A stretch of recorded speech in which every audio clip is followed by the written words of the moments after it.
Okay, okay, okay. Yeah, yeah.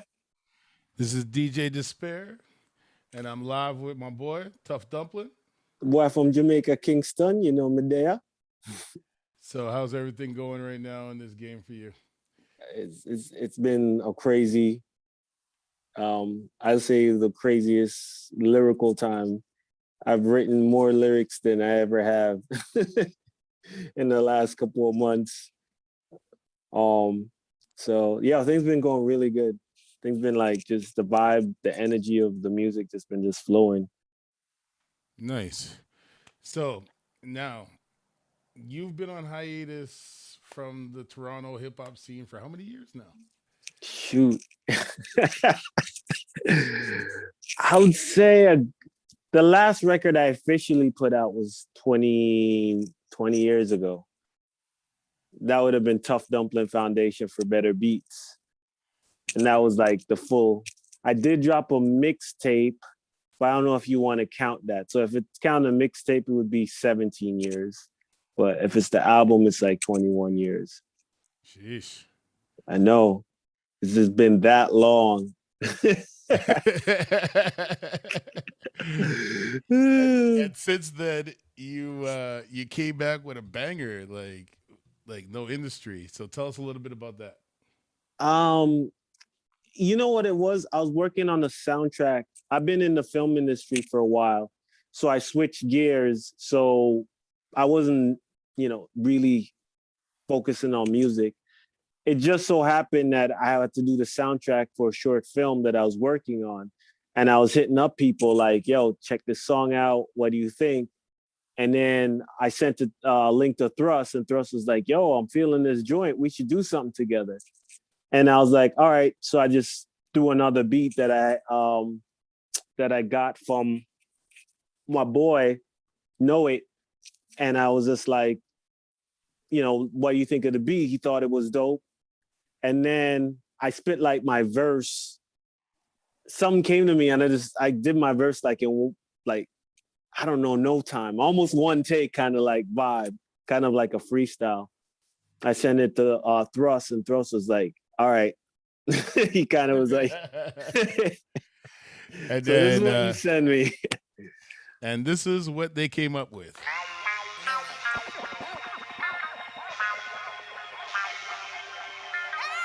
Tough dumpling, tough dumpling, tough dumpling, tough dumpling, Tough dumpling. The Heineken recipient, return out the apocalypse. It's the boy from Jamaica, what she occupy banana dada like super cat. Tough dumpling will never lose. In the 90s, if you were whack, you couldn't pay for views. Compared to now, I'm at the computer like holy cow, a million views of this whack shit. Wow, wow, wow, wow, wow. That's just a fraction of really my reaction. If you're too young to know, red man, time for some action. You say you know it all, but do you really know it all? Who made this beat? Well, you don't really know it all. And if you're wondering, can Northern touch pondering? Well, Thrust is on the track, so I say some shit to bother. I'm on some VHS tape shit when I Spotify my Netflix. You Google Yahoo, Aki Banana, my main dish. My quality is high res when I push you off the edge. Watch Juice and tell me if Tupac get beat up by Rodamez. Me, I listen to Sanchez. In a basement, I play a domino. Run down to Eglinton, pick up Skelly. I want it blow. Rest in peace to Quez Roro. Chalk farmers, the click, the fariest, you better know. And right now we're going to open up the day with a performance from Trust with MC Collision. You know what to do, it's your boy Thrust. Most like. So if you want to see the rest of that, go watch the video on YouTube. Support our fellow artists and go and watch and build some views. You done know. So the song is No Industry by Tough Dumplin, and Thrust by Know It All Beats. It's being played everywhere. Premier's been playing it. Clit's been playing it. I've been playing it. Yo, if you ain't playing it, you shame yourself. Shame on you. Shame on you hard, all right? Like, seriously, man. I got to give my round of applause for this track. Thanks. And then I got to let people know straight up. You gonna learn today. So, so now you have a since that track, there's been a lot of traction. There's been a lot of noise. You woke up a lot of people. DTS is playing it on the master plan. And really, a lot of people don't get played on the master plan, and DTS loves something. he played that. True that. True that. So, you know what I'm saying? So, at this point of the game right now, you have a new single and a new video dropping with Ski Beats. How did that happen? Oh, my boy, I have a collective of musicians that I work with out in Brooklyn called Brooklyn 35. And one of the members, Rashid Amir, he was doing like a performance or some get together. And typically I'll back, I got the DJ skills in me from, my dad, Delroy G, big up. So I was DJing and it was me and Ski Beats that were DJing. So when Rashid Amir went to perform, this beat comes on and I look to Ski Beats. I'm like, yo, this beat's dope. And he had that smile on his face like, yep, that's my beat. And I was like, I got to jump on that track. I called Rashid the next morning and I was like, yo, that beat you performed on, like I was talking to Ski Beats about it. Like, get me on that remix, man. And so, he sent over the instrumental and I was just like, wait, this is like, should be a posse cut because the song just had that kind of energy where it just kept building and building. And I just needed different energies. So I call Riel Love in, dope singer from the Bronx, Harlem. And then I call Thrust in. And then, so he's from Brooklyn. And then Riel Love, she borders both Harlem and Bronx because she's in both areas. So basically we're like, all right, let's do the Brooklyn, Bronx, Toronto connection. And that's pretty much how the track kind of came about. It was literally me just DJing with Ski Beats at a function. And when they came on, we politic for a minute. And I was like, yo, let me jump on this. So... See, I can't wait to play that track. But we're gonna take you into where we are talking. Here's the track Fleet. And I can't wait to see this video. Yo, I'm editing the video as we speak. I know that. So we're gonna give him a little taste right now.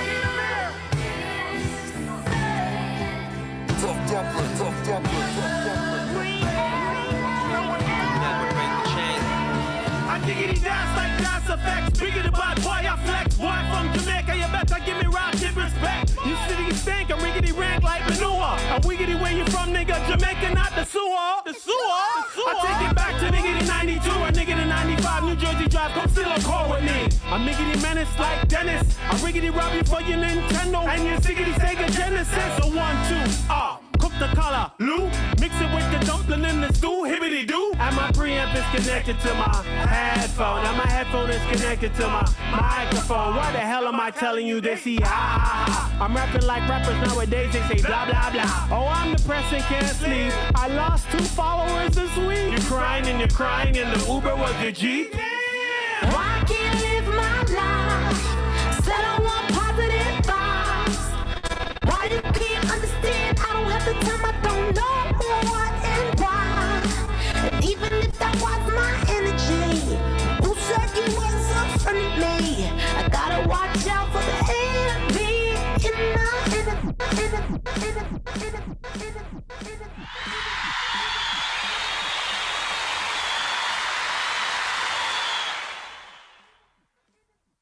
Yo, if you want that track, go out, listen to it on Spotify. Videos dropping soon.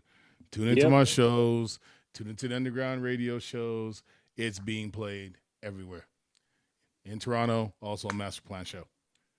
So, you were talking about Brooklyn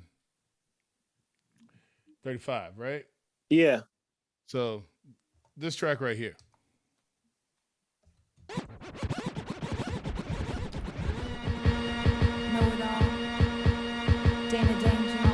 right. I saw this video and I said, like, why didn't you give me this? Like, why I had to ask you for it? So,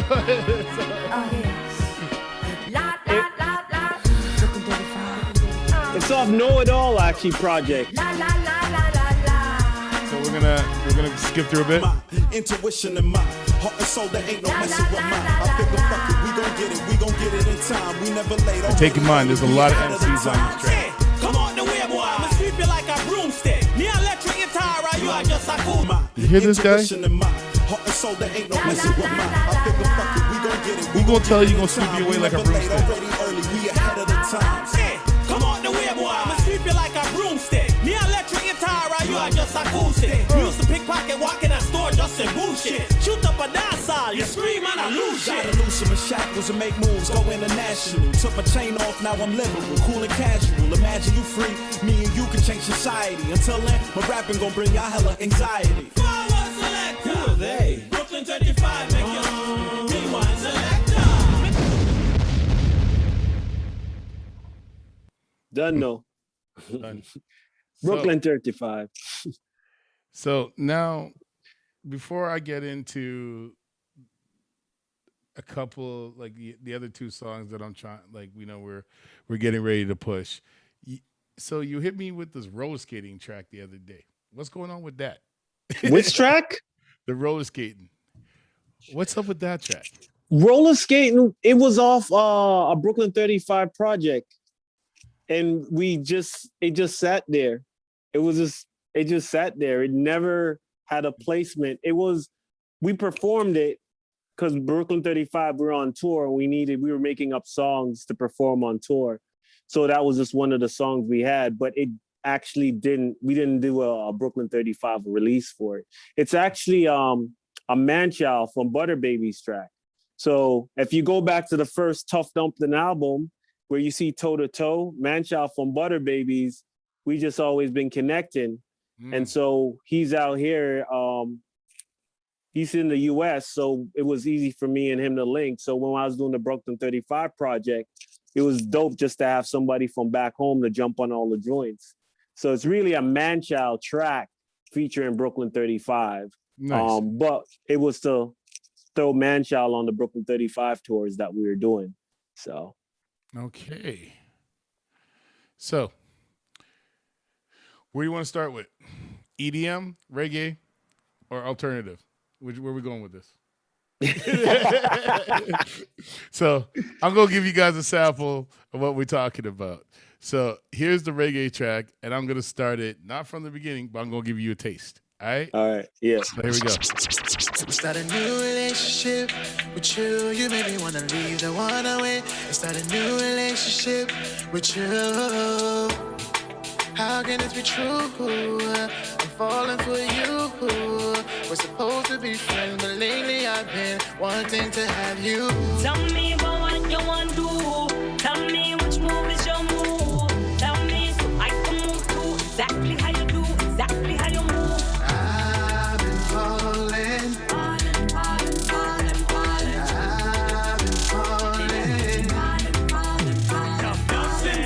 Me turn on the light and make it dimmer. Cook it dinner. What you want for dessert? Chocolate, vanilla, and the river. Your body does a shiver and a quiver till the bad boy deliver. Sling ting, gorilla on the bank. You way past 10 pound the round. Till me can't count no more. Turn on the bed lamp. Over your head, you not hear everything just a stamp. Cause me dreaming and me sleep, we kiss up on a ramp. Oh no! Never mash it up, dash it up. Me not trust you the way nobody mention her name. She not the friendly and I mean not the lovely. And I'm not gonna feel pain. Blood clot, you ain't seeing. Freak me, girl, be the one that me love. Tell me, baby, I'm the only one you dreaming of. Tell me, the only time I'm the one you love. Wrap me up and tell me I'm the only one you love. Yeah. Like I said, tell me what's going on with this song. It's just I'm able to just tell stories on whatever beat that I hear. You know, for me, I could just flow, whether it's reggae or hip hop. If I like the beat and I got a story to tell, I just flow on it. And that track was one of those tracks. Actually, I did the beat on that one, and it wasn't my typical Tough Dumplin beat. So it was more of an experiment at first. And then the two artists jumped on it and was just like, yo, we really like this joint. And so I was like, all right, we got to do something with it then. So it's scheduled to be on a bunch of, Tough Dumpling project when it comes out.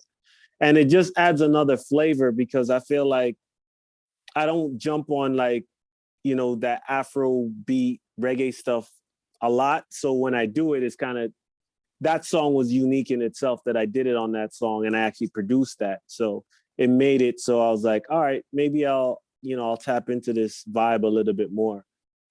Just because I have the capabilities of doing it. So a lot of times, a lot of artists just end up getting typecast in their rapping style. But with the fact that I could keep switching my style and the fact that I could produce myself, I could just keep switching the beats to fit any particular style I want to go to. So it gives me a lot of control essentially. So on that note,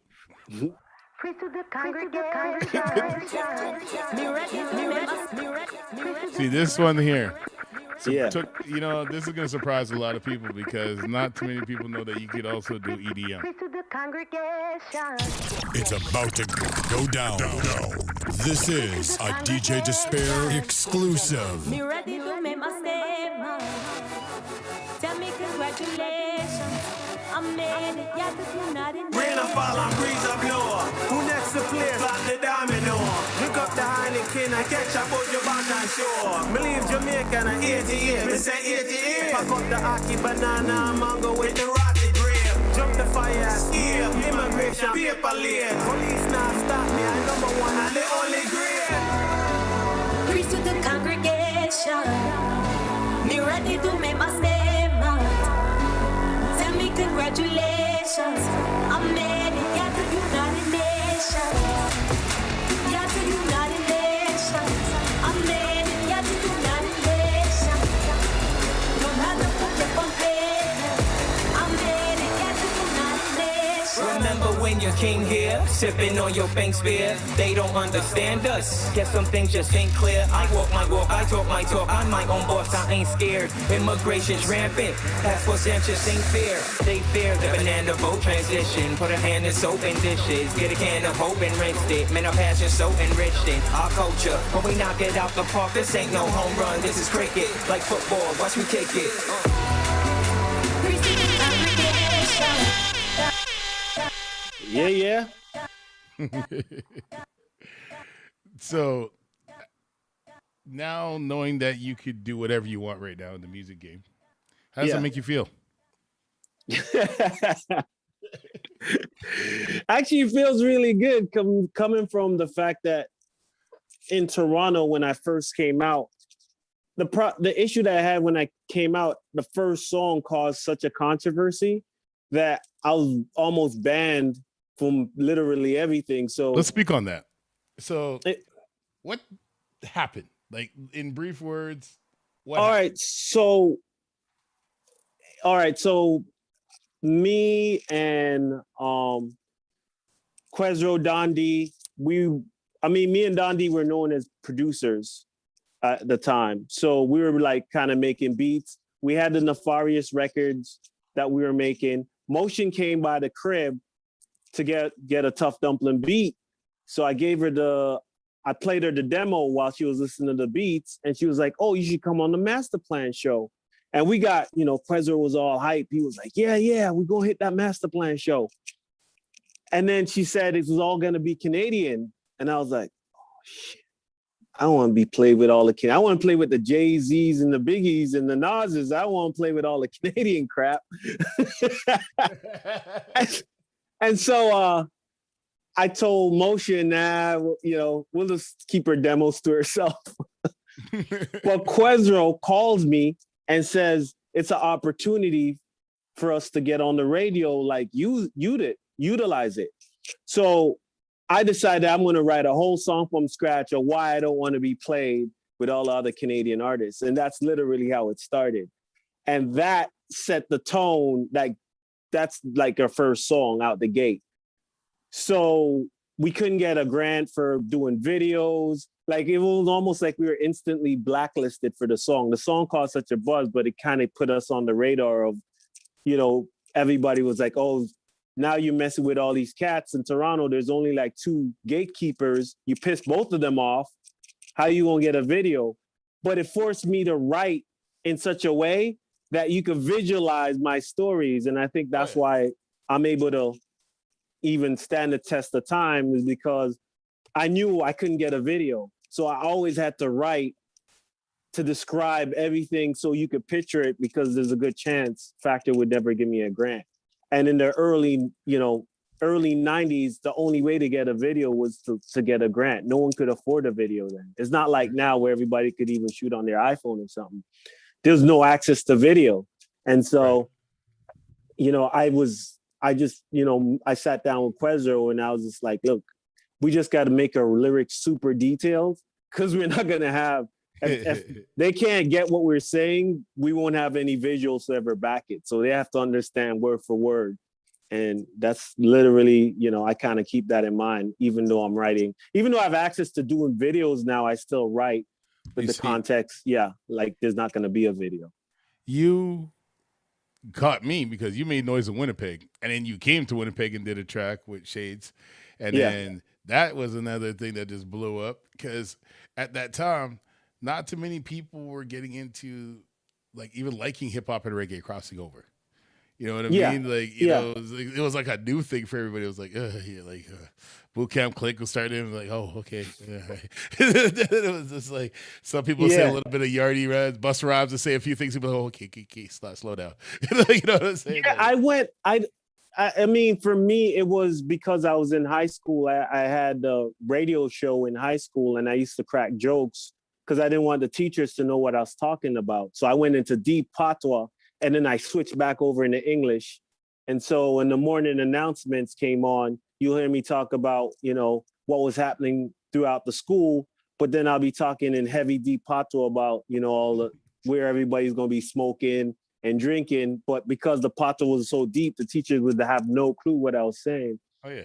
And so when I came out with a couple of songs and it's straight patois, because back then everybody had a patois line, but no one rapped straight patois through a whole song.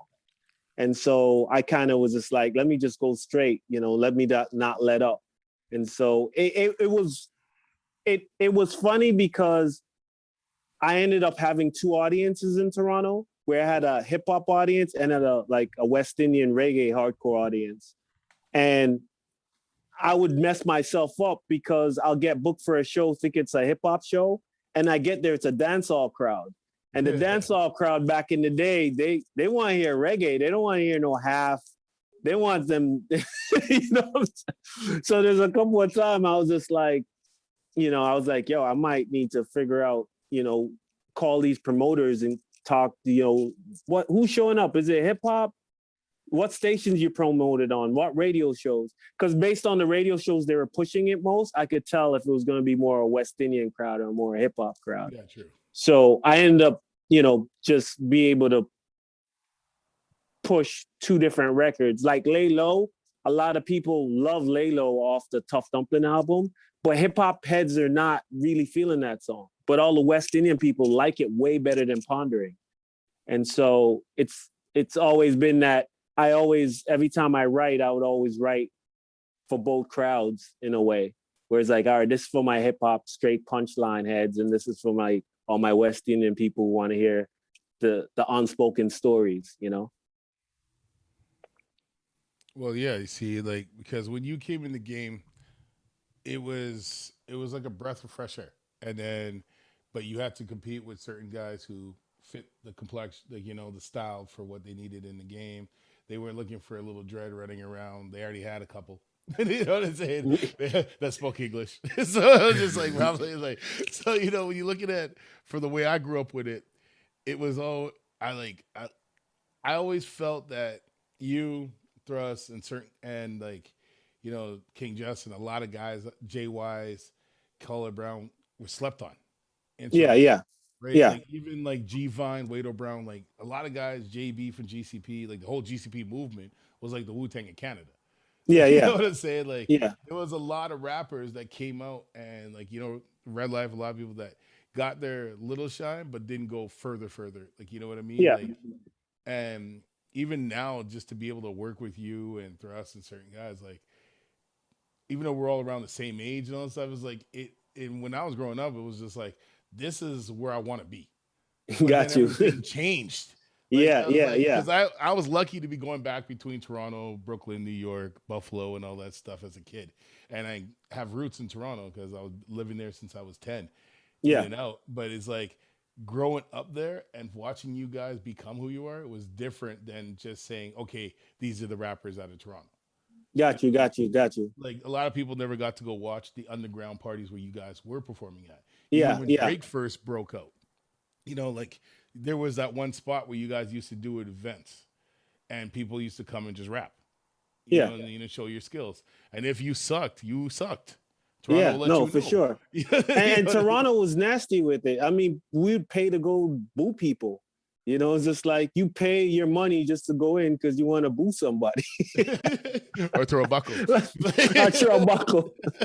Like, you know, and so, I think Toronto kind of like, I mean, Toronto just, in some ways, I have it twofold. Some ways I'm like, yeah, I was slept on. And in other ways, I'm like, maybe not. Because the vinyl, people still like the vinyl. Still people push the vinyl. The stories are still unique in terms of what I was rapping about. Because if you listen to a song like Pondering, some people might say it's a diss track, but it's actually describing the layout of the time.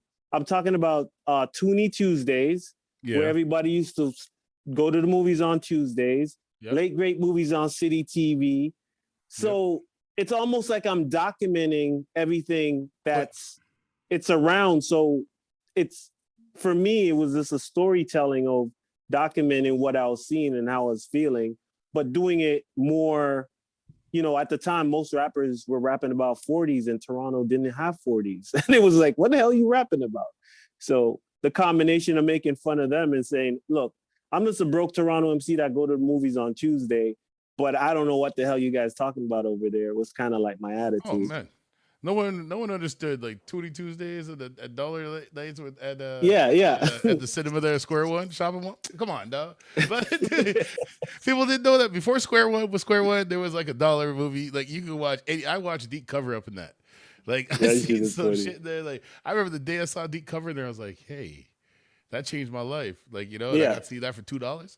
You know what I'm saying? Like, yeah, so I think that's my approach to doing music is I listen to a song and I go, okay, what story am I trying to tell the person here? And I just always, ever since the first song launched, it was the same thing. I was sitting down with Quezro and I literally was just like, I don't want to be on this radio show. I'm going to rap about why I don't want to be played with a bunch of other Canadian artists. And that literally started the whole fire of, and then that's the only radio show that actually plays you. So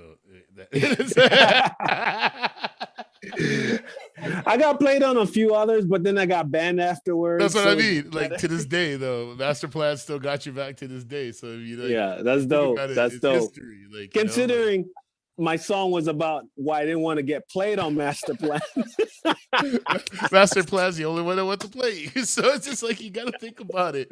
Like, when the whole game goes, it's like, one thing I like, man, I don't want to be playing with a bunch of Canadians, and all of a sudden it's just like, but nobody else playing me but him. Like, shit. Yeah, I know, right?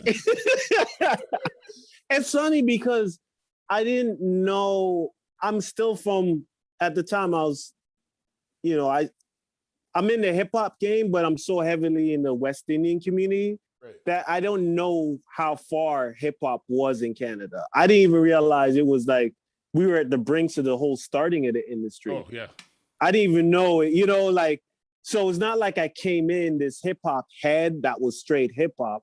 I was just, you know, deep in the reggae, and then, you know, people are like, "Oh, these are the hip hop guys." And I was like, oh, so these are the hip hop guys. Let me hear them. And then I was like, oh, that's it. And then I was just. We see that's the thing about Toronto and Winnipeg were the two biggest hip hop scenes during that time. Yeah. Like, even Winnipeg was like, and it's funny because a lot of guys cross back and forth. A lot of people, the industry was different. And then there was a lot of West Indians that migrated in places. But you got to look at with Toronto. You had a West Indians, like, it's not as big as it is now. Yeah. like where everybody's speaking patois. Like you Yeah. remember Yeah. back in the days, it was like you go to a store and you're like, "Yo, me want two juice," and then there's the guy's like, "What?" Now you walk in the store and then like the Asian dude comes out the back, "Yo, what you want?" It's just like this shit's just Yeah. different now. Like Yep. you come off the plane and then it's just like you walk in a 7-Eleven and it was like, yeah, I'll be 2, 3, yeah, I mean slurpee half. It's just Yeah. like Yeah. but back then it was just everybody was on the diversity where it's like I speak English, I speak Italian, we speak Portuguese, like everything Mhm. was just separated. Like Yeah. even when Yeah. I went to Saga, that freaked me out when I saw Bocce Bolt. Like, like Bocce setup. Like I'm just like, really? This is like little Portugal right here. Like, you know what I'm Yeah. saying? Yeah. Like, No, for sure. Yeah. so So yeah. So a lot of I mean, back then, I just feel like there was so many cool stuff going on in terms of linking at the radio station and just vibing with different artists and putting together shows. And then that's why when my show started, I realized like when I was performing that I couldn't get all the West End and people to show up. It was like all these guys from Scarborough showing up and all the Chalk Farm Finchman them wouldn't show up. So I was like, yo, if I give you free food, will you come to the show? And that's when I started doing the cocoa bread and patty jam, the rice and peas and I started bringing all the Jamaican food into my show. That way everybody could come up from the West End and eat, because they used to be like, yo, downtown too expensive, brethren. They want to charge $30 for a hot dog. Like, what that? Yo, he's not lying, right? You go downtown, you pay like $10 to $20 for parking. It's like, so back then I tried to make sure feed the people in the shows, and it's just a good time all around. The fact that I was able to without a video do that much shows. I mean, if you consider in the hip hop game, out of everybody, all the groups that came out, we're still the only one that never had a video. Right. You know what I'm saying? And like, if you really look at it, that's crazy to leave such a, at least have a legacy without a video. Well, see, that's the thing though. You and a lot of people don't know, you're up in you're getting played in Europe, you're getting played in the UK, you're getting played everywhere else. And then that's like you just the other day you told me one of the R&B tracks that you did was like charting. So it's like these are the things that the money and that fame couldn't buy you. Like, going through all that crap and everything and taking off and going to New York, and music is not just your only passion. Like, you're into film and producing and everything too. So for being a black man in that industry to have these type of skills and to be able to just do whatever you want when you want and know you can. Yeah. No, for sure. It's like you can make a beat any day, drop a track, and he's like, okay, guys, I'm here. I'm ready to go. Yeah, here's everything. But it's like now it's relevant to what can I say, legends making their blessings back in the game. Got you. That you guys never died. There's other things to do. A lot of you all had to have jobs. A lot of us had to do life. Like, a lot of us had kids during those times. Yeah. So it's like, and leading into the conversation we have right now, and then COVID hits. You know what I mean? And then you got this new track now tomorrow, like 24 hours of tomorrow. Like, explain that one. Like, this is a deep song, and it really touched me every time I listen to this. That song is unique in terms of Know It sent me the producer out of Kitchener, Know It All. He sent I think he sent a pack of beats, or I picked a beat. And I remember hearing that beat, really liking it, wasn't sure what to do on it. And the following week, a relative of ours, we got a call that their grandparents was in the hospital and they weren't going to make it, but they weren't sure when they were going to pass. Mm-hmm. And I thought to myself, everybody was trying to figure out, should they go and buy this ticket to go and see this person? And it was almost as like the doctor basically goes, if you're not here in 24 hours, you may not see this person again. And so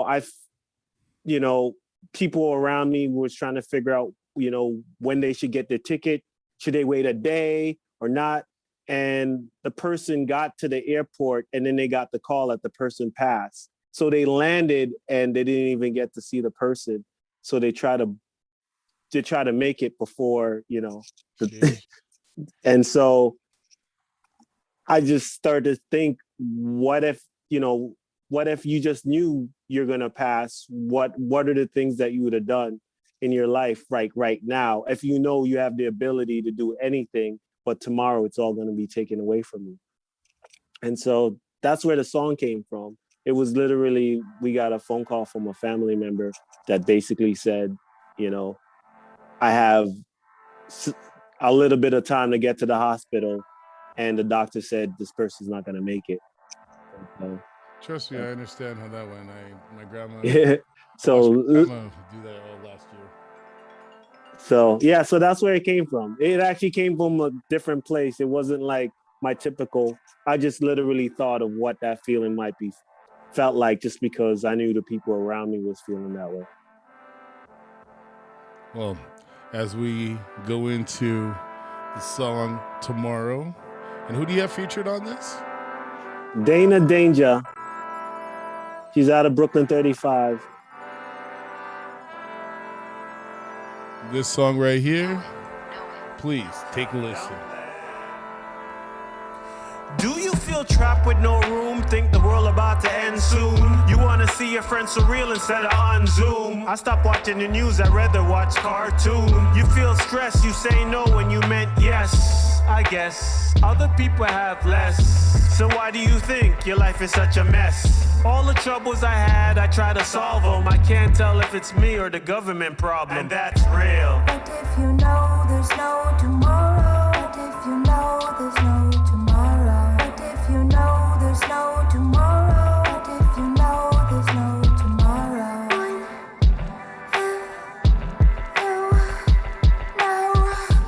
There was no tomorrow.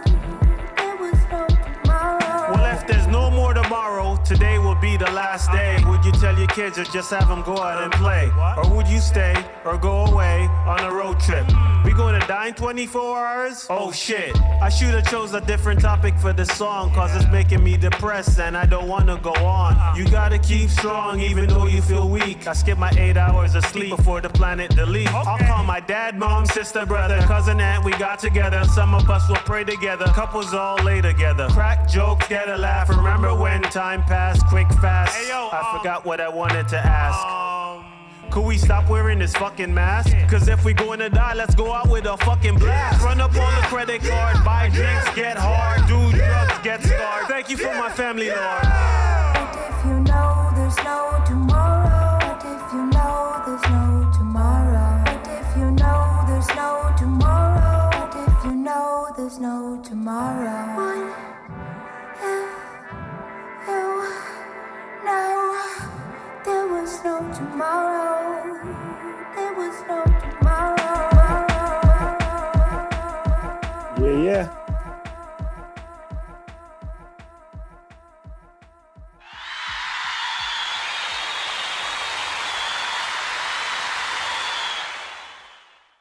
That song is going to be part of the 4 that we're releasing in the next while. Yep. It's going to be fun. I'm really happy to be behind this project and be happy to be working with you. This song right here, I've played it for a lot of people and they love it. They really love it. So I know this song's going to be a hit. All right, cool. It's always funny because you never know what song people will gravitate to. And like most people know me for the crazy energy kind of raps. So it's kind of cool to have something that's more serious. That's the whole point of it, because yes, you do joke a lot. You do say a lot of things. You do a lot of stuff and everything, and people known you for that for years. But when I heard this song, it was just a different aspect of you because it made sense. You got that slick Rick flow. You got the artist storytelling flow. You know what I mean? And that's what I miss. Like I miss that, hey, young world. And that's what that reminds me of. Got you. You know what I mean? And not too many people could actually pull things off like that. Yeah. They could go positive to a point where you still said a couple of jokes in there. You know what I mean? But it's Yeah, just yeah, but it's like you're doing it off of feeling. Like this is how I feel. This is what's yeah, going on in my life. This is how I feel. Don't like it? That's your problem. yeah, yeah. But I think too, writing in a space where you write from a natural emotion is, I feel like that's where a lot of artists miss out on, because they get in the studio and they're just literally trying to rhyme. You're trying to find words to rhyme with instead of just trying to tell a story, you know?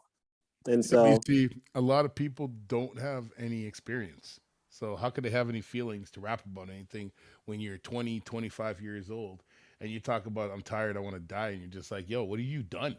why do you It's think just like, popping pills is so popular? well, that's the thing. It's like everyone's like, okay, 35-year old. I'm like, yo, what's wrong with you, man? 35. I'm just trying to live. Like I just learned now, Yeah, yeah. it's like, No, I think right now there's a lot of room in the game. If anything, I would tell a lot of the older artists to really get in on the stories because they need to be told. I mean, it's a year. The last couple of years, this is mumble rapping. You know what I'm saying? And you could look at it as like a book. There's a lot of crappy books out there, and there's good books. So eventually, if someone hears something good, they'll go back to it. So, I try to encourage a lot of the older artists that be like, oh, yo, I don't think I got it. I ain't got nothing that's like that, got that dip dance or this dance. I'm like, dude, just tell your story. It doesn't have to be about that. You know what I'm saying? And I always been really good on like trying to point out that I am a storyteller. I'm not, if you get me on a song, and you just want me to spit bars. It all depends. If the beat requires it, then I'll do it sometimes for fun. But generally, even in my freestyle, there's an objective of something that I'm trying to tell you, you right. know? And even if you listen to the freestyle on the Master Plan show, the one from, I think we did it in 1999. I mean, we went for 15 minutes straight and we still had a story. There's so many stories that we were telling, just rapping for 15 minutes straight, And so, I'll definitely encourage all you rappers out there, especially the older ones, get to that mic and tell that story because, people need to hear it. It'll come around just because there's a mood for everything. Because sometimes I listen to the gibbery rap and I just dance around the house because it's funny, but there's a time and space for that. You can't do that the whole straight through, You can't listen to 24 hours of that stuff. But I know there's a time and place for it. So I'm not dissing it either. I'm just saying, always just make room for yourself.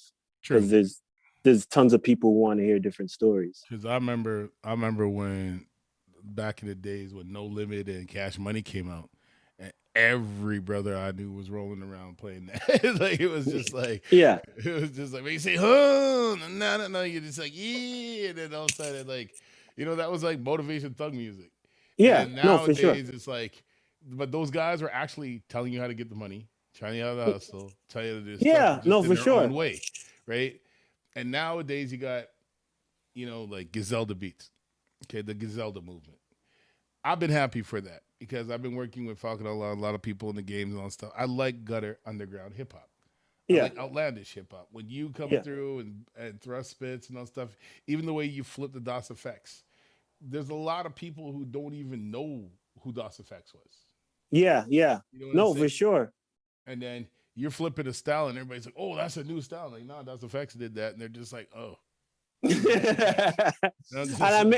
it's funny because I made sure opening saying their name because I'm like, it was kind of me just paying ode to Das Effects, in a way, because I felt like they're in some ways they went slept on. They were like number one on the charts for hip hop in the 90s, 92. It was like number one on the hip hop chart. So to be number one on the hip hop chart and never been spoke about afterwards, they talk about the Jay-Z and the Nas. Right. I'm like, dude, there's a bunch of people in that era that you kind of skipped, because it's like the story starts on 95 or 94, but then it was just like, wait a minute, between 91 or 1990, so it goes to Nas and then it goes to Rakim, but then they kind of skipped this whole element in between, you know. There's guys arguing with me like some kids these days, like some of the guys in the early 30s, Yeah, they don't get Wu Tang. yeah, They don't get a lot of like anybody from 35 under. A lot of people don't get Wu Tang. A lot of yeah, people don't get the whole why we took to Wu Tang. yeah, You know yeah, what I'm saying? Because we grew up with martial arts and cartoons. yeah. Got you. Okay, if you're from the island, you grew up with martial arts and cartoons. Yeah, yeah, Anybody who knows you and Western movies. yeah, So that's a culture in itself that a lot of people don't even understand because I can tell you any Western movie to this day. You know what I'm saying? Like, yeah. No, for sure. recite lines. Like, it's just like, because that's what our parents were listening to. Like, if you came from a West Indian background, you listen to soca, reggae, chutney, like a whole bunch of different things. You were always at different parties with different families. You're always around different dialects. And then you always watch certain things. Like, and then, so you learn, and stuff, because we didn't have it where there was like 5 flat screens in a house. There was one TV in a house. Yeah, and a VCR, no, for sure. And you had to go pick up a book or something to go find something else to do with yourself.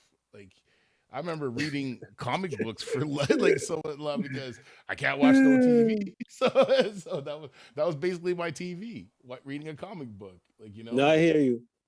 And, I mean, I used to go down when I was in Jamaica. I used to go down by the gully and just chill out. you know what I mean? Like, I'd be down in there trying to catch fish, and there's like my granny used to be like, "Don't bring no stinking fish in the house." But I was like, yeah. So I think I don't know. I feel like, especially after the pandemic, I think a good chunk of people realize they have to start making better decisions. And then some people a lot of people sat there, looked at their spouses and be like, really? Yeah. A lot of people looked at their kids and said, this is what you've been doing the whole time? Like, I've been sitting there and my life has been the same. Since the pandemic hit, nothing's really changed. Yeah. Because I've always been in the lab. I've always, like, the only thing I didn't do is tour. Yeah. Like, and like events. That's basically the only thing I didn't do. Like, I did it live. I did a few shows here and there, but when this hit, people were like, yo, you're not affected? I go, dog, I did 2 years in prison. Like, this is nothing. Like, it's like literally, like, and then they're like, well, I go, yo, you know how many years I spent in my room? Like, I go, like, come on, man. Like, I used to draw, sit there, hide in my room. Like when you had space to yourself, growing up in a family, like, with a lot of West Indian, like, sometimes we lived with our aunts, uncles, and families in the house. Yeah. So if you got space to yourself, you were the happiest person in the world. Like, yeah, no, for sure. And if you had siblings, oh man, that's even better because if you're the oldest, you're screwed. You gotta take care of the other ones. You know what I'm saying? Like, you couldn't even go nowhere without taking your brother or sister with you. Like, yep. I had to share a room with my stepsister, and I got like the SP1200, the samplers, but it only could be on my half of the room. See, so people would come and like want to sit on the other half to listen to a beat, and my sister would be like, nah, no one's sitting on my half of the room. And so we all be crunched in one corner, listen to some beats. Me and my brother used to be like that because I used to have the turntable set up and we had a sheet that divided us between our rooms. And it was just like, and I'm sitting there going, like, there was times me and my cousin used to beat gals and we're just like, is your brother listening? I don't know. Like, it's just like, people don't understand that lifestyle, man. Like, yo, one day, it's a funny story. I got a Nintendo. I was one of the first kids to get a Nintendo. And everybody in my class is like, yo, we want to come over and play. We want to come over and play. So I figured out a plan. I was like, at lunchtime, because I knew my parents wouldn't be home until like 5 or something. So I was like, let's come over to the crib at lunch, and then we'll stick around till like 2 and 3 and then bounce. So we're going to skip the next class. So 2 classes we're skipping. I get there, and we're playing the games. There's like 6, 7 people. And I hear the keys in the door. And I was like, oh, shit. So I think it's my sister and my dad got off work early that day. Oh, Lord. Yo, brethren. I know how that is. Yo, this shit is just crazy. I remember my dad bought my dad for Christmas. We got two. So my dad got us one, and my mom got us one because my parents were separated at the time. My mom turns around and goes, "Since your dad got you one, I'll take the other one." I'm like, "I can have my own." It's just like there's only one TV. I'm like, "Hey," like you know what I'm saying? Yo, I did better. I had a little TV, and I found one in the garbage, and I plugged that shit in, and it worked. Oh yeah. The only problem is you ever see those old TV where the colors change a little bit? Mm-hmm. So halfway through, it's like Listen. orangey. I'm used to taking out the cable and putting the dial half and half on 12, so we could get black 12. Like, you know, remember All right, when you could get, like, got you. Fox at that time?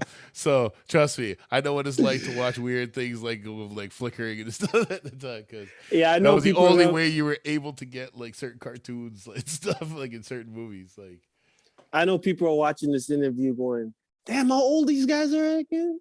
Listen. What are they talking about? if you never ever had your music on a mixtape, can't fuck with us. I'll just tell you that straight. It's like I still got mixtapes with you on it. So that's what I'm saying. Is like back then, you got to think about technology and the way the world's changed for us, and especially you being a fellow tech. Like going from an MPC to what you see now. Yeah. You know what I mean? Like, you remember how we had to record with an 8-track? And Yeah. we had to shoot film with a reel. Like, we had to go steal extra film to build other reels. I mean, I did the first demo of just scratching on the 4-track. So you scratch the sample on one side, and then you'll have a drum machine loop on track 1, and then track 2, you do the scratch and stop it every other scratch, and then on track 3, you fill in the other scratch where you ended it to make it sound like a loop. So it sounded like we had samplers back in the day, and that's how we created like some of the first demos that we were doing. Oh, trust you. And I was just like, yo, I don't know if now it's just like you could do your whole album on the phone and promote it that you did it on your phone, you know? Oh man, I remember like being excited to get an SP808. You know what I mean? Like, and then it has a zip drive. Oh, you can upgrade it to a CD. Oh, there's like now it's just dump it in the computer. Like what? It's just like, I remember when crossing over to computers. Yeah, I didn't like it. Like I was really hating it at the beginning because I like to be hands on. You know what I mean? Like, yeah. The problem I had with the computers, the sequencing was off. It sounded too stiff. So I always had to use like the SP1200 or MPC to keep the swing. But once you were able to download, they had these weird things where you're able to download a SP1200 swing into the computer. It's like game changer because now you could use a cheap board. You didn't need a SP1200 to make it sound like an SP1200. Yeah, I know. And so once they brought that in, I think that's where I was just like, I still use the SP because it's just fun to make beats on. And I'll hook it up to my computer through Logic and just be like, you know, come up with something unique. Yeah, take the old and the new and kind of fuse them to come up with something. True. But I think we just got to look at it as just like, what's your preference? It's a preference thing at this point. You know, people want to hear a song. They either go, you know, on Spotify or they pick up a vinyl and put it on the turntable. If you like the motion of the vinyl, of actually that feel of that energy, it's more than the song. It's not about the song. It's more about the feeling of holding vinyl and looking at the artwork. You know what I'm saying? But I don't know a kid who's never had vinyl. They're like, it's taking too long to hear the song. I've been playing it on Spotify so instant. Why would I want vinyl?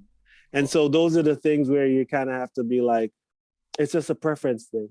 It's just a lot of kids now are actually getting into vinyl. Like even like this. Look at this. And this is the needle. Yeah. You know what I mean? It's like things have changed now to like even with DJing. Like my technology has been upgraded so many times, and like now I'm comfortable with what's going on. Like everybody's like, I'm gonna go buy those new control pieces. I'm just like, yo, I just like to take the needle and the turn like I used to and just go. Yeah. You know what I'm saying? Like no, for sure. I try to I try to stay up with technology, but only to the degree of when I need it. Because what happens, I know there's a couple of guys, they're so up on technology, they don't get anything done.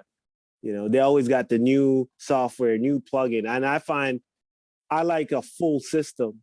So I update everything one time, get all the plugins one time, and only if there's some major thing that I need to change in my workflow, then I'll upgrade. Because I find upgrading, something always goes wrong. A plugin don't work. This don't work. And it's just like, and I'm kind of like, what's the point if you can't get the project done? And I'm more about efficiency. So I'll use technology for efficiency, but not for the sake of just having the next technology, you know, just to say I have it, you know. So speaking on technology, can you tell people your social media so they can find you? No, just Tough Dumplin. Just Google Tough Dumplin. That's it. You know, Tough Dumplin, IG. Yeah, just Tough Dumplin. It's TOUGHDUMPLIN. That's how you find me. Tough Dumplin. So where did the name Tough Dumplin come from? I made that shit up in like elementary school or something. And so I told this kid that that was in my class that I was like, that's gonna be my record label. And he's like, you can't name a record label Tough Dumplin. I was like, watch me. But you see, the funniest thing is about that. When you really think of Tough Dumplin, that's like a bake that's dried out. But it just stuck. Like, it was one of those things where I just kept using it. And eventually, and the funny thing is how the name kind of changed was when I moved to Brooklyn, Redman, I was giving Redman and some other guys some beats. And Redman, I walked in the studio and Redman was like, oh, you're Tough Dumplin, because all the beats said Tough Dumplin beats. So he started talking, you know, Redman initially started calling me Tough Dumplin. And then everybody in the studio was like, hey, what up, Tough Dumplin? And so that stuck in kind of through, yeah, one of my favorite rappers too, Redman, who kind of coined it. And so, and then one of my first clients that I was mixing down a lot of their record was Junior Reed. And so Junior Reed, you know, would be like, yo, I'm going to Tough Dumplin studio. And then Flatbush, everybody was like, yo, you going to Tough Dumplin studio? And so no one knew Collision. Like, the name disappeared instantly the moment I got to New York. It was just everything was Tough Dumplin this, Tough Dumplin that. So people probably think, oh, I'm not just making a name change. It was just like, no, I can get anybody to call me Collision. I tried. They were like, nah, you Dumplin. Like, the name just kind of stuck. So on these records coming out, I just stuck with the Tough Dumplin just because, you know, so people recognize it from both ends. If you knew me from back then, you'd have recognized the name. If you know me now, you recognize the name. So I didn't have to remarket it like a whole new name, you know. And the logo says itself. Yeah, so the logo. When you were telling me one time about the whole story of the Aki and Selfish, can you explain to me what people were talking about Aki and Banana and what they thought it was? All right, so I've been I had this joke because Quezro was such a lyricist. And he was like, oh, you can't say the same rhyme again. And I was like, watch me. For some reason, if you tell me that, I'm going to do it. I'm going to do it. Oh, you can't name a record label Tough Dumplin. Watch me. You can't say Aki and Banana in the song again. You said it on the last song. So, you know, I coined it in a way where a lot of people was always waiting for that phrase. And so when I went on tour, you know, kids would go, I got that good Aki, man. I got that good Aki. I'm like, what are you talking about? Like, you Jamaican restaurant, Jamaican food, and they thought Aki was weed. And so, and it wasn't just one kid. It was happening throughout the tour. So people would literally walk up to me and go, yo, I got that Aki, man. You wanna smoke some Aki with me? And I'm like, did I just come up with a whole new term? And I'm like, it's and so, and this was interesting because I was dealing with Warner brothers at the time. They were looking to sign me, and they said the issue that they had was they wouldn't know what records they were getting. You know, sometimes it's patois, sometimes it's you know, you're rapping regularly, but you can't, and it's a mixed batch. And so I understood if they thought Aki was weed, I was thinking, what would they think of all my other patois rhymes if Warner actually tried to push this record? Because the guys at Warner probably thought Aki was weed too. So I was kind of looking at it like, dude, marketing outside of the West Indian community is going to be hard on some of my tracks. Well, now, like, you say Aki and banana, and everybody is like, yo, it's like, I can cook a good piece of it. Like, you know yeah.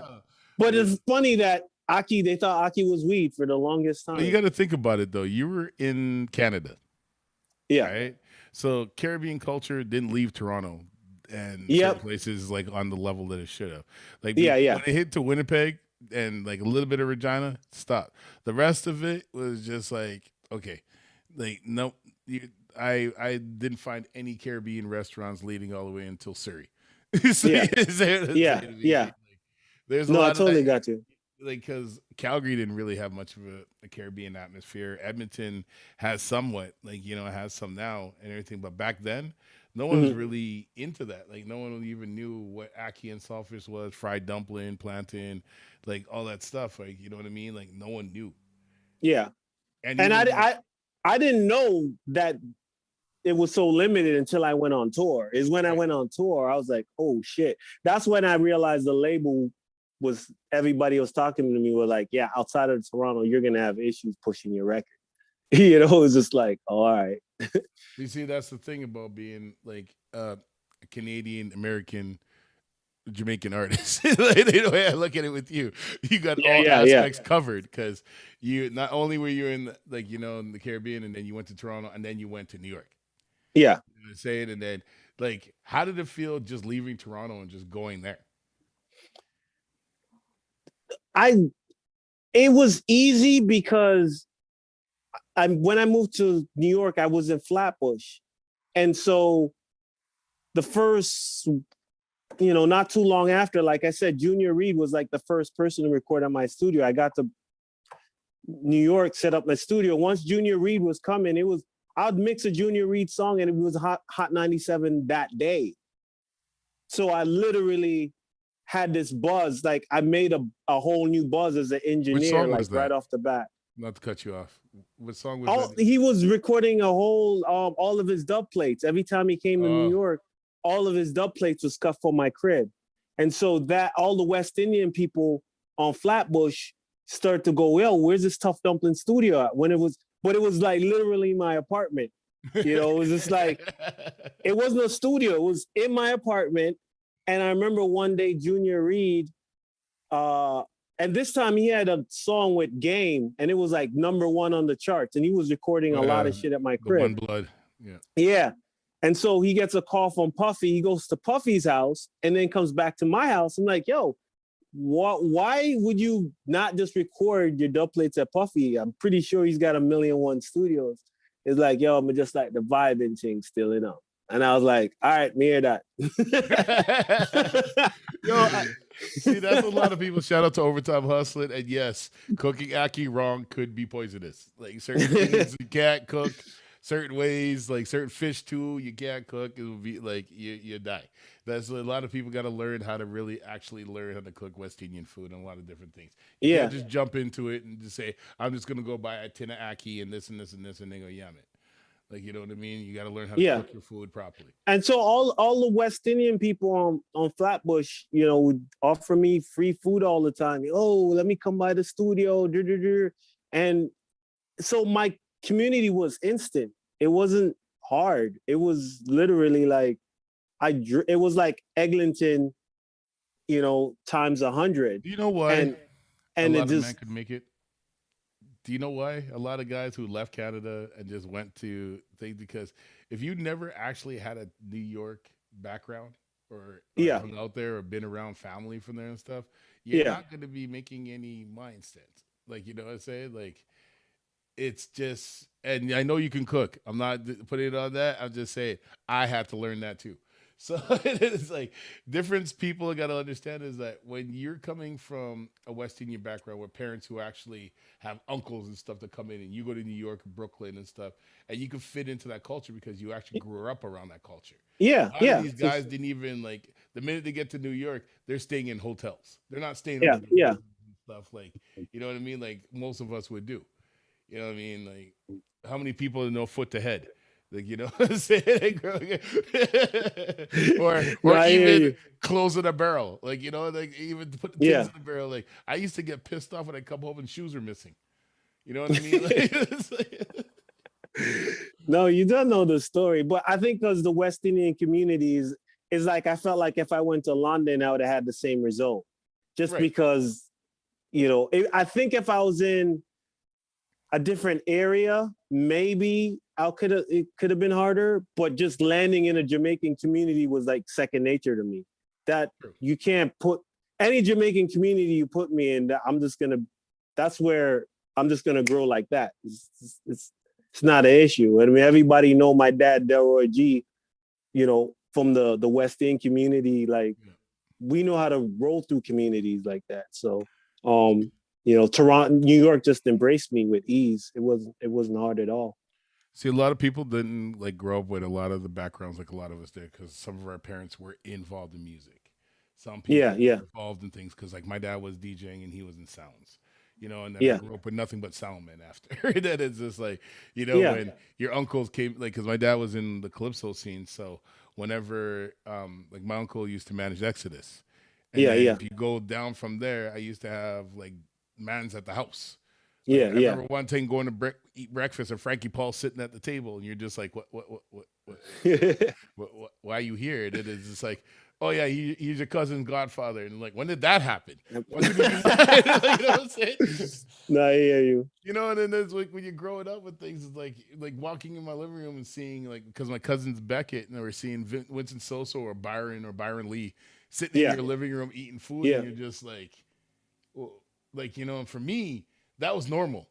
Yeah. My friends, it was freaking them the hell out because these artists were coming in and just hanging out the house. And then I for grew sure. up like that to the point where I started hanging out with Louis Rankin and a lot of you guys. And I'm just used to hanging out with artists that I don't look at it the same way people are because I look at you guys as normal. Y'all will come to the house, sit down, yam food, and kick back on the couch and watch the Stevie and Bun a Spliff. So and rest in peace, Louis. I got a chance to do that with him. Like after the first time I brought him to the thing, he came to my yard, sat down on my couch with his do-rag on and everything, bun a spliff, and I cooked some food for us and everything. And like, I will not allow nobody to cook food for me. And I'm just sitting there like, cool. And I got to know him as the man, like, as a person instead of just like the art, like the actor and artist. And people were getting more jealous of that, and they didn't understand we had a brotherhood relationship. Like, for sure.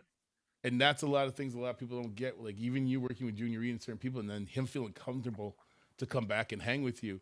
A lot of reggae artists are like that. Yeah. Where they don't. It's a vibe thing. It's a complete vibe thing. It's just nyam two food, crack some jokes, and chill out. And I think that's pretty much like kind of celebrities, right? Yeah. It's more like just ease yourself. Oh man, I used to sit there and joke and imagine sitting there with things and just like, and then I was like, yo, I'm gonna go cook some food. Here, roll up a spliff. And then you're like, who could you just tell a big name artist is like, yo, roll up a spliff, I'm gonna go cook. Yeah. You know what I'm saying?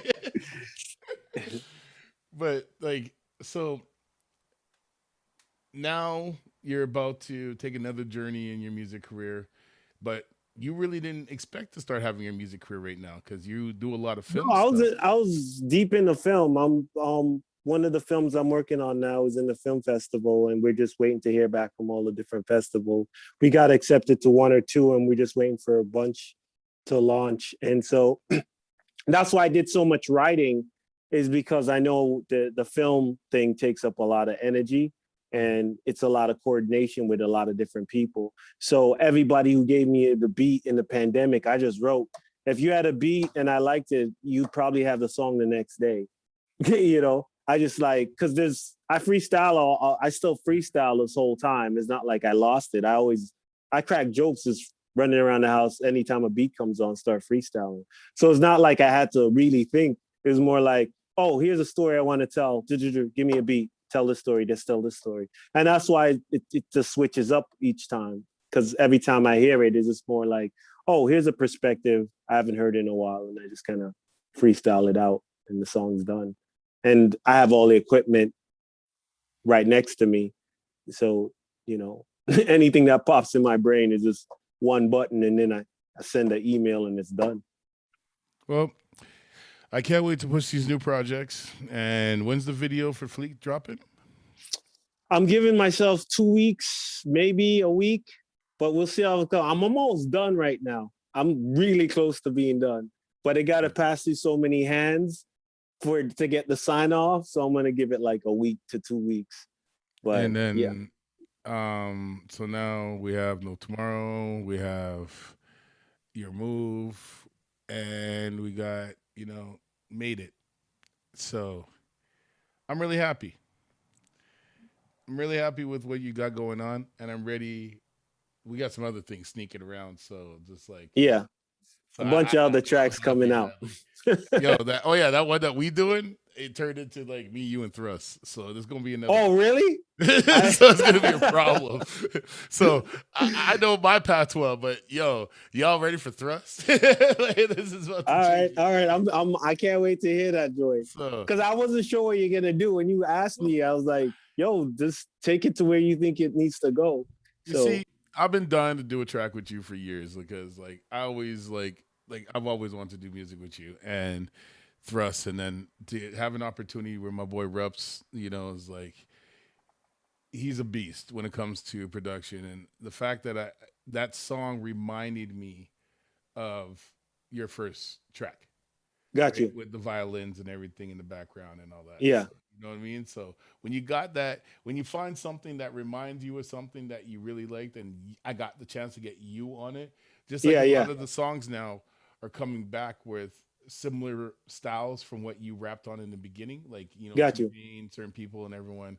So it's amazing to have like a 2020 version. Yeah, no, for sure. Like a 90s, like the late 90s version, and then the fact that you got to start touring, didn't really get a chance to push a video. Now we're gonna tour, gonna push a video, gonna do everything differently now. People want to hear us more now, and the people who were like clouding the game and all that stuff are really being looked at as what did you really do for the game? Yeah, no, I got you. And I'm not gonna call no names or nothing, but a lot of people were just culture vultures.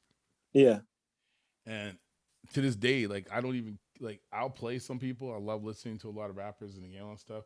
But if you really don't have no experience, if you haven't even evolved, if you're not even helping people in the industry or even putting on new producers, or working with people, and you want to be ignorant about it in the game, it's not hard. You're not going to grow because it's a different game now.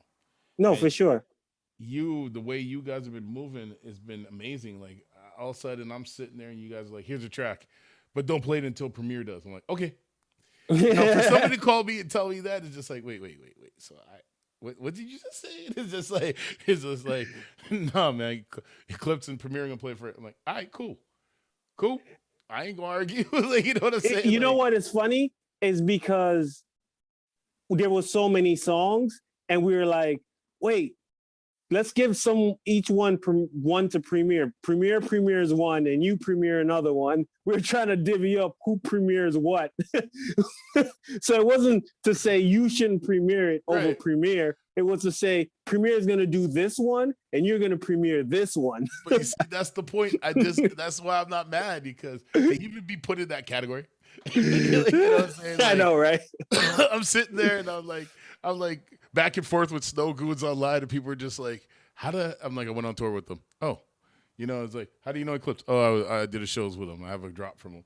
It's like, I have a video of me scratching with Snow Goons. Like, these are the things that people never took serious, because everyone's like, I want to meet the rapper. Fuck that. I want to meet the DJs. It's like, no, I hear you. Because you could get to the rapper if you get to the DJ. Because if the DJ likes you, you'll meet the rapper. You see, that's the thing. Like, a lot of rappers don't even want to be bothered by people. Yeah. No, I hear you. So on that note, I appreciate talking to you. I love the history. I love the chat. We're gonna be coming back when the Fleet video drops. Yep. I am very happy for what you've been doing, and I want to give you your roses and these stuff now because you've done a lot in the game, and now you're about to do a lot more. So I really appreciate because Doug, you have one album in Canada that is a legendary album, and you haven't dropped an album in over how many years in Canada? 20 years, All right, 21 years, all right. So think about that. All right? 21 years. I know, right? All right, I gotta finish this album now. Then I'm gonna get on it. I'm on it right now. I'll see if I get you in 21 days. Give me 21 days. But that's what I gotta say is like a lot of people can't just come back after a 20-year hiatus and be like, "Hi guys, I never left." And it's just But yeah, I'm gonna bring it, man. I'm gonna bring that straight energy too. I'm not doing like the chill kind of. I think when you see Fleet, you're gonna see that energy that you haven't seen in a while in the video. So well, that's what I mean. Like even the no industry video, people are still talking about it, but they're just like, "Yo, like." How come people don't take? I'm like, listen, we have some stuff going down. Like, we have the vinyl dropping. We have so much stuff going down, and we still haven't even put the gas pedal on what we got to do and what. No, for sure. Like, we have so many networks and stuff behind us that right now we are so good within ourselves that we don't got to rush. And this is what people got to understand in the game. You let a record float for a good while before people actually take traction to it. There's billions of music out there. Yeah, no, for sure. And we could still do it. The old way of doing it now completely works, right? Because you're bombarded with all this other stuff that if you were in a totally different lane, it will just work because people are looking for something different all the time. And they're like, what's going on in that lane over there?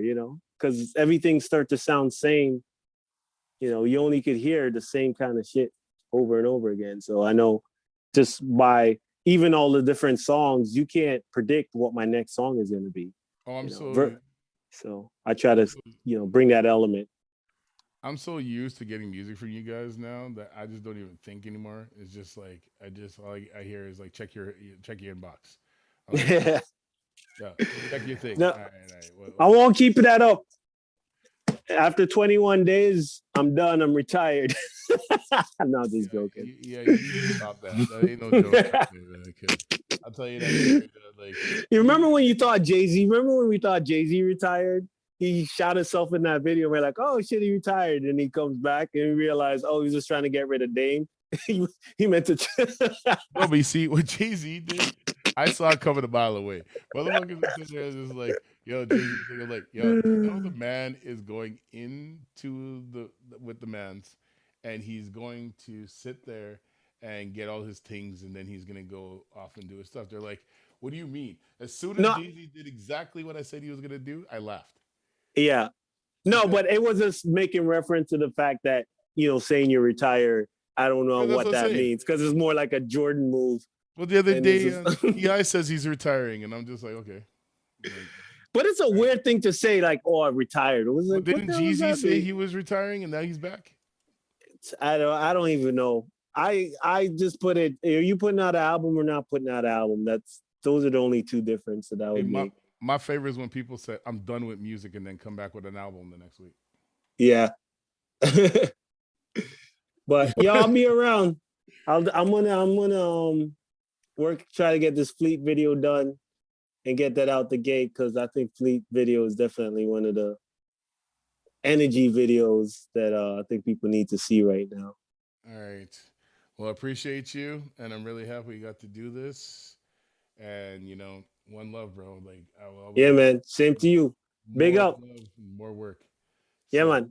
Look out for the stuff, and download the DJ Disspare app. You can always find his music and all his stuff on there too. So please, peace, and thank you for tuning in. Yep, McGon.